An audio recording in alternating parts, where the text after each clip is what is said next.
అదే RTV app వార్తల్ని క్షణాల్లో చదివే అవకాశం ఉంటుంది. ఒక న్యూస్ పేపర్, ఒక టెలివిజన్ ఛానల్ మీ చేతుల్లో ఎప్పుడూ ఉంటాయి.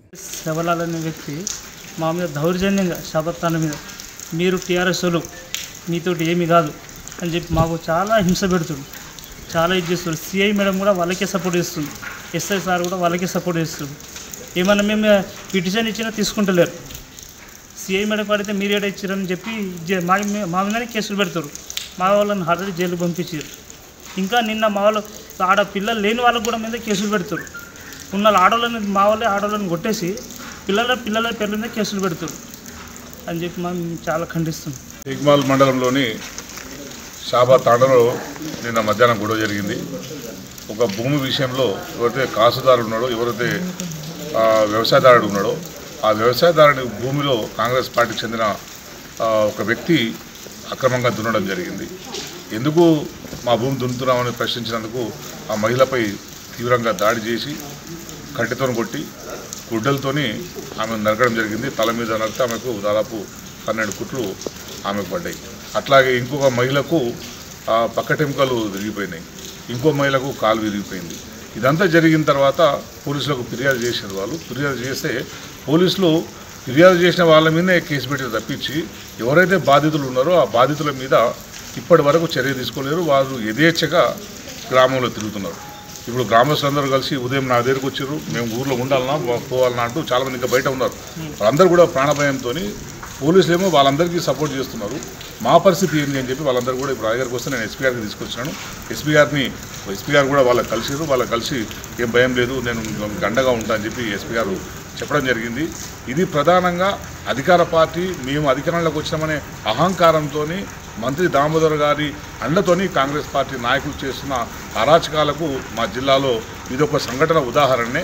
ఇంకా అనేకమైన సంఘటనలు జరుగుతున్నాయి, చాలా సంఘటనలు జరుగుతున్నాయి. కానీ మేము చిన్న విషయాలు కదా, చేస్తే బాగుండదు అని చెప్పి మేము సైలెంట్గా ఉన్నాం.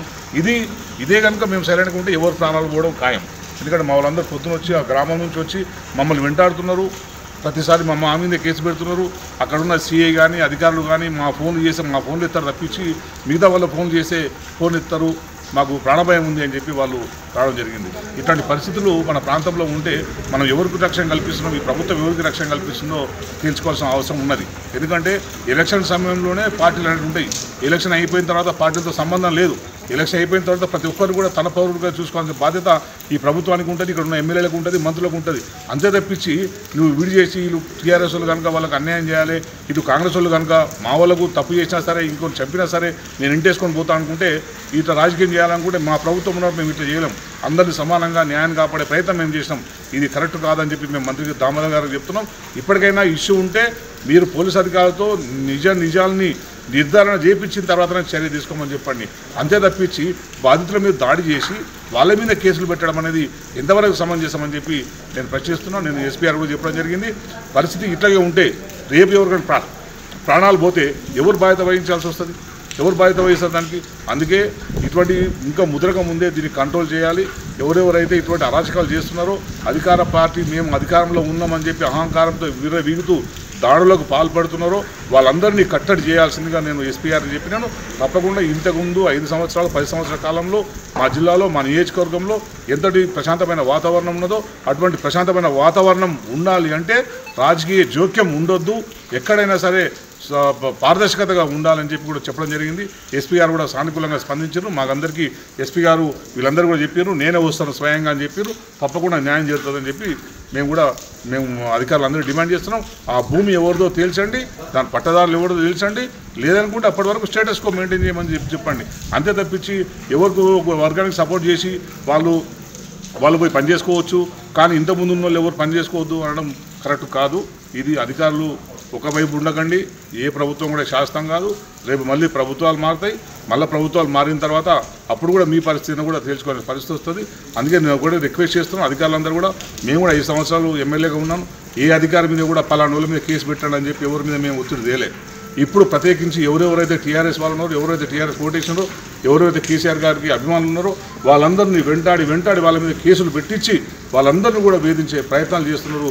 దాంట్లో భాగంగానే ఇది జరిగింది అని చెప్పి నేను మీ అందరికీ మీడియా వాళ్ళు తెలియజేసుకుంటూ మీరందరూ కూడా దయచేసి మీడియా వాళ్ళు కూడా ఏం జరుగుతుందనే విషయాన్ని కూడా దృష్టి పెట్టాల్సిందిగా మీ అందరికీ కోరుతున్నాను. మొత్తం అనేది అక్కడ మా తాండవాసులు శబత్ తాండవాసులం అందరం వెళ్ళి అది మా తాత ముత్తాతల నుండి అక్కడ ఒక హద్దు తీసుకున్నాం సార్. ఆ హద్దు అనేది ఆయన రామ శివాలాల్ అనే వ్యక్తి ఆయన వచ్చి హద్దు చెరిపేసి మొత్తం మా దాంట్లో జరిగింది సార్. జరిగిన తర్వాత మేము వెళ్ళినాం, అక్కడికి వెళ్ళిన తర్వాత గొడవ జరిగింది సార్. ఆ గొడవ విషయంలో ఆ రోజు జేసీబీలు అవన్నీ మా మీద అన్ని కేసులు వేసారు సార్. మా వాళ్ళు ఆల్రెడీ ఇప్పటికీ జైల్లో ఉన్నారు సార్. ఇక్కడ జైల్లో ఉంటే మళ్ళీ వాళ్ళు జైల్లో వెళ్ళిన తర్వాత వాళ్ళు నిన్న జేసీబీ ఆయన డోజర్ తీసుకెళ్ళి సార్ ఆడోళ్ళ మీద దాడి చేయడం జరిగింది సార్. గొడ్డలి మరియు కర్రలతో దాడి చేసేది సార్. అయితే ఇక్కడ కుట్లు పడ్డాయి, ఆమెకి ఒక 12 కుట్ల వరకు పడ్డాయి సార్.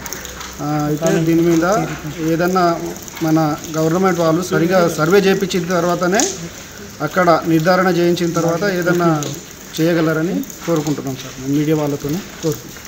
మరిన్ని వీడియోస్ కోసం ఛానల్ ని సబ్స్క్రైబ్ చేయండి, లేటెస్ట్ అప్డేట్స్ కోసం వాట్సాప్ ఛానల్ ని ఫాలో చేయండి అండ్ లింక్ డిస్క్రిప్షన్ లో ఉంది.